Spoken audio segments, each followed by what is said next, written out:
একাধিক দাবিতে রবিবার বিকেলে পানিয়াড়ার হাওড়া গ্রামীণ জেলা পুলিশ সুপারের কার্যালয়ে ডেপুটেশন দিল হাওড়া গ্রামীণ জেলা বিজেপি।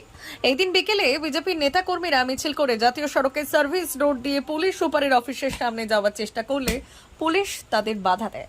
সেখানে পুলিশের সঙ্গে বাগবিতণ্ডায় জড়িয়ে পড়ে বিজেপি নেতা কর্মীরা। পরে বিজেপির এক প্রতিনিধি দল জেলার অতিরিক্ত পুলিশ সুপার জন অ্যালেন জর্জের কাছে ডেপুটেশন দেয়। এই দিনের এই কর্মসূচিতে অন্যদের মধ্যে উপস্থিত ছিলেন বিজেপির হাওড়া গ্রামীণ জেলা সভাপতি দেবাশিস সামন্ত, সহ সভাপতি রমেশ সাধুকা, জেলার প্রাক্তন সভাপতি অরুণোদয় পাল চৌধুরী, বিজেপি নেতা অনুপম মল্লিক, প্রত্যুষ মণ্ডল সহ অন্যান্যরা।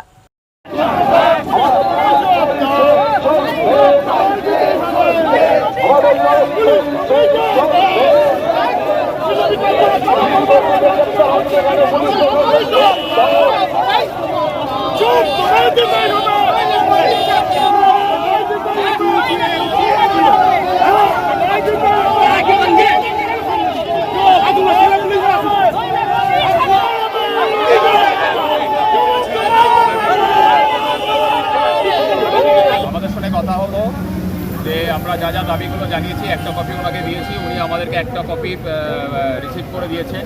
আমাদের কথা মনোযোগ সহকারে শুনেছেন এবং যা যা বেআইনি কাজ হচ্ছে বা তৃণমূল কংগ্রেসের দ্বারা যে সমস্ত বেআইনি কেস বা দিচ্ছে উনি বিচার করে দেখবেন, নিরপেক্ষ তদন্ত করবেন। আর আমাদেরকে আশ্বাস দিচ্ছে যাতে আগামী দিনে এরকম যাতে না ঘটে সেদিকে উনি নজর দেবেন।